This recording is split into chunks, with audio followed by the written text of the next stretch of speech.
girls, welcome back to my channel. My name is Ebony, and if you are new here, then welcome to my corner of the YouTube universe, and if you're old here, then hey guys, welcome back. Today I'm going to be talking about 5 myths that people believe about low porosity hair that just are not true. So if you are new here to the Wonderfro Gang, take one quick second, go down below, click that subscribe button so you don't miss any more videos from me, and thumbs up if you like this type of content. And without further ado, let's jump into it.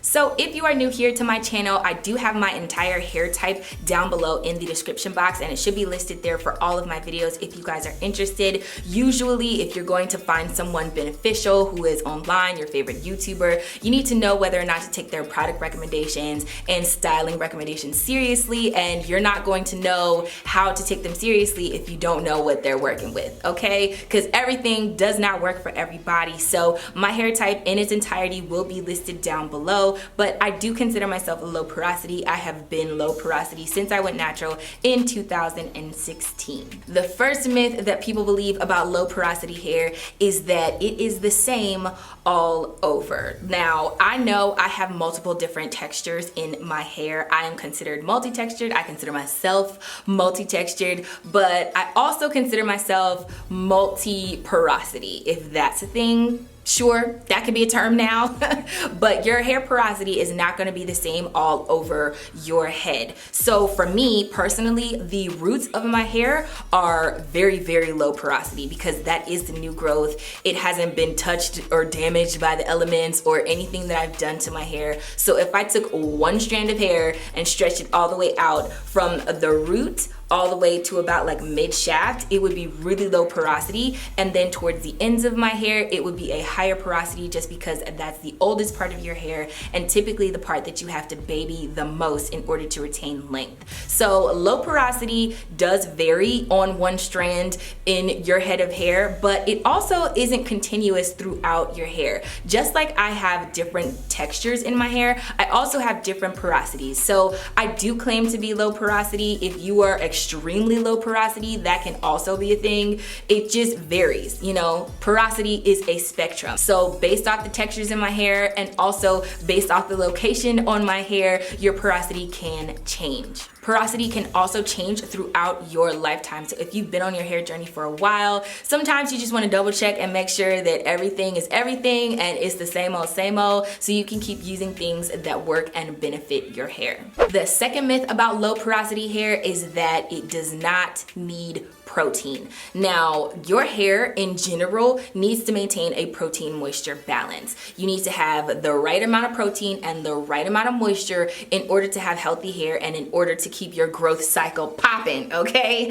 But sometimes you can have too much protein overload, or moisture overload if you're overdoing it in one of those two categories. With low porosity hair, the hair shaft is more set and in a closed position more often than not, just because that's the nature of low porosity hair. And in order for there to be any kind of absorption, you have to lift the cuticle, you have to lift it up to get anything in there. Getting anything in there is going to be a good thing. Just so you all know, the one and only source of moisture is water, so don't get crazy and try and put oils and a whole bunch of other things in there and thinking you're moisturizing your hair. You need water, sis. Bro, it's the only way. But letting something penetrate your hair shaft is going to be beneficial.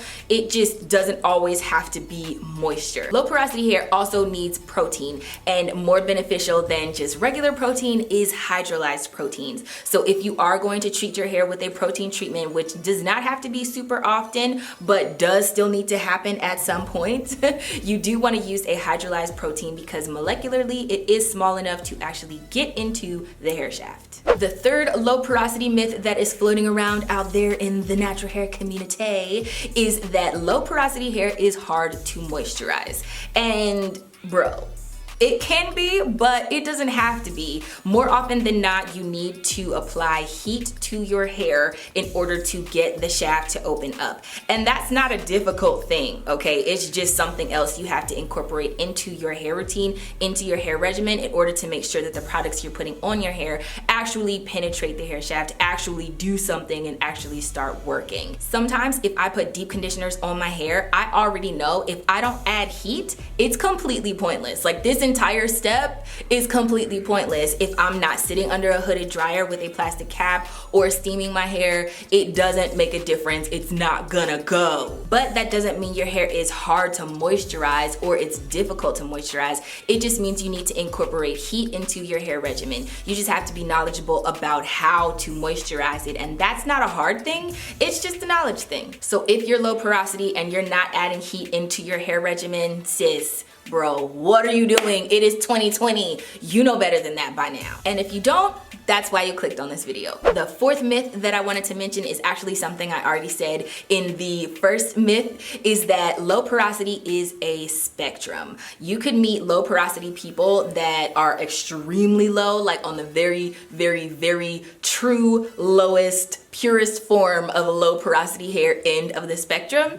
And then you could meet people that are also low porosity. It does not mean they're lying. It does not mean that they're trying to bamboozle you, okay, or trick you. They do still have low porosity hair. It's just not the same. So if someone's hair shaft is a little bit more open, that doesn't make them a high porosity person. It doesn't even make them normal porosity. It still means they're low porosity because the general properties of low porosity hair are the same. It just means they're not the exact same low porosity. So be aware that if you are following your favorite YouTuber and you have low porosity hair and something could work for their hair but does not work for yours, or vice versa, it's because low porosity is not just a one size fits all. It's not a blanket term.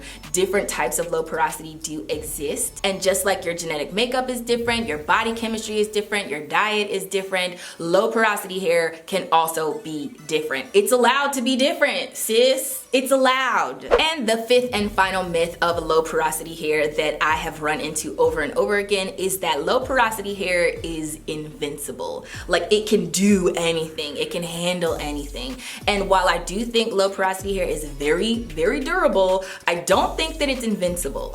There are still things that can happen to low porosity hair to damage it. It might take a longer period of time. It also might take a stronger chemical process. Whatever the case is, things do still happen to damage low porosity hair. Typically, it has a thicker cuticle layer. So like I said, it might take a little bit longer for you to see some damage or some kind of effect on low porosity hair, but that does not mean it can handle absolutely everything. Low porosity hair, high porosity hair, normal porosity hair, at the end of the day is still just hair. And while it can be very, very strong, it does not mean that it is invincible. So that is everything. I hope you guys enjoyed this video. If you did, don't forget to give it a thumbs up. Comment down below and let me know some other myths about low porosity hair, high porosity hair, or normal porosity hair, because they're out there too. I don't hear a lot about them, but I know they exist. I think normal porosity people probably have the least amount of problems of all of us. Anyway, don't forget to subscribe to my world so you don't miss any more videos from me, and if you do, then I will see you in the next one.